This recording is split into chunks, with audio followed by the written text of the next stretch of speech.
Good morning guys! Welcome back to my channel, and today meron akong i-grant na isang request video mula sa isa nating kaibigan kay Sir Makel from Pampanga.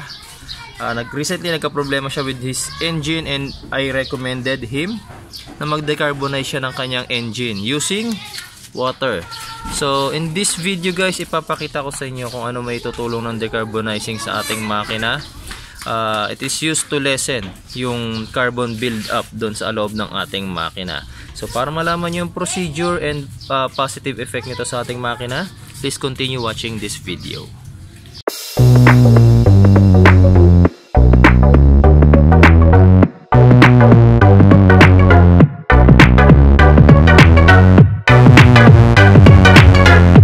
So isa sa reason kung bakit nagkakaroon ng carbon buildup ang makina is yung pinag-idle nyo ng matagal yung makina, tapos hindi nyo naman pala itinatakbo. So yung mga na-stock na sasakyan dyan, kapag pagka na-stock yung ibang sasakyan, ang ginagawa nila, pinapaandar lang nila, tapos kumbaga pinapainit lang nila yung makina, then papatayin.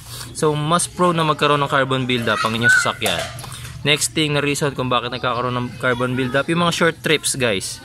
Yung bang mga wala pang 4 kilometers na takbo, nakasasakyan pa, tapos of course pagdating nung hindi pa nare-reach ng makina yung kanyang optimal operating temperature, pinatay na natin yung makina. So reason yon para magkaroon ng carbon buildup.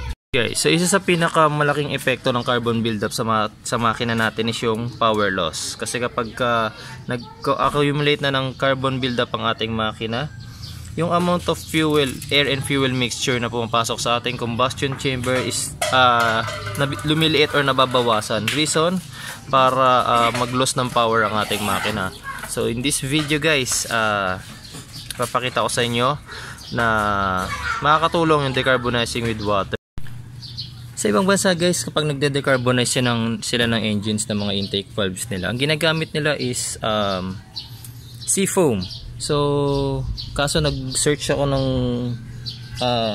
kung magkano seafoam dito sa atin. So, sa Lazada nakakita ako niya noon sa halagang 1,000 pesos. Ayan.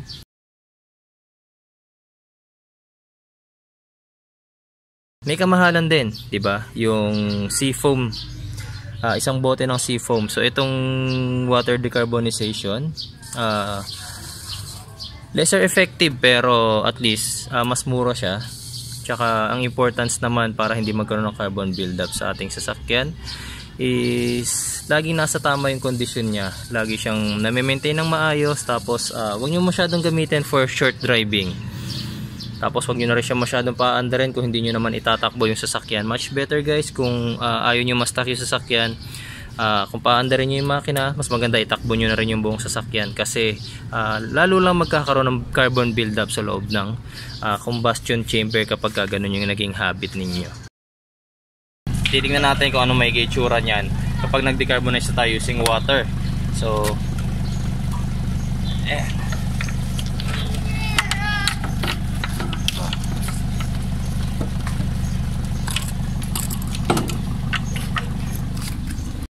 guys, so mag-i-start na tayo ng decarbonization natin. So pag nagsalin tayo ng tubig guys, paunti-unti lang, huwag yung bibiglain, huwag yung masyadong marami kasi mamamatay yung makina. So kokontrolin nyo rin. Tapos habang nagsasalin kayo nito, dapat tinaas natin yung RPM natin, i-rev natin yung makina para hindi siya mamatay ng tuluyan.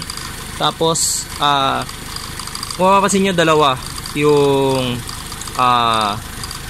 meron kasi dito tayo primary jet, and dito naman yung secondary jet natin. So sa primary tayo guys maglalagay ng tubig, kasi yung secondary natin nakasarado yan.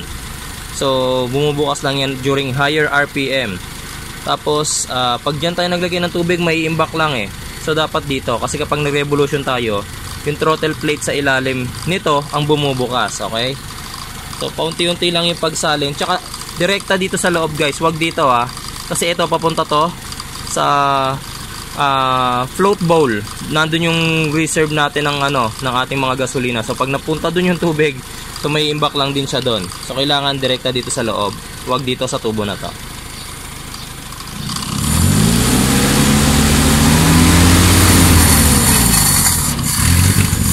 Yan, maririnig nyo, namalya yung tunog niya nung nagsalin ako ng tubig.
Guys, so sa pagde-decarbonize ng engine, hindi na natin kailangan umubos ng isang bote or isang baso ng tubig. All we have to do is malaman kung kailan pipino or mas magiging maganda yung tunog ng ating makina. So as of now, naririnig ko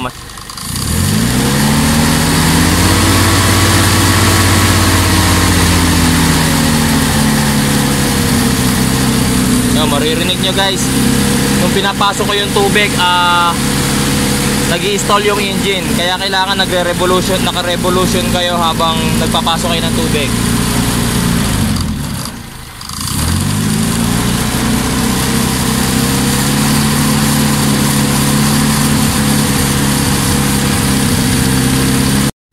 And yan guys, yung itsura ng board na inilagay ko sa likod ng tambucho. Ito yung white part nya. So itong nangitim na to, yan. So yan yung inilabas na carbon ng ating makina, including yung water na ipinasok natin. Yan guys, so ang makina natin ngayon guys, mas smooth na yung andar nya. Nakikita nyo halos walang nginig-nginig, tsaka mas tahimik siya ngayon compare kanina. So yung decarbonizing with water, pwede nyo i-try by your own para malaman nyo kung ano yung making effect nya sa inyong makina, para kayo mismo ma-witness nyo kung effective ba siya sa inyong makina or hindi.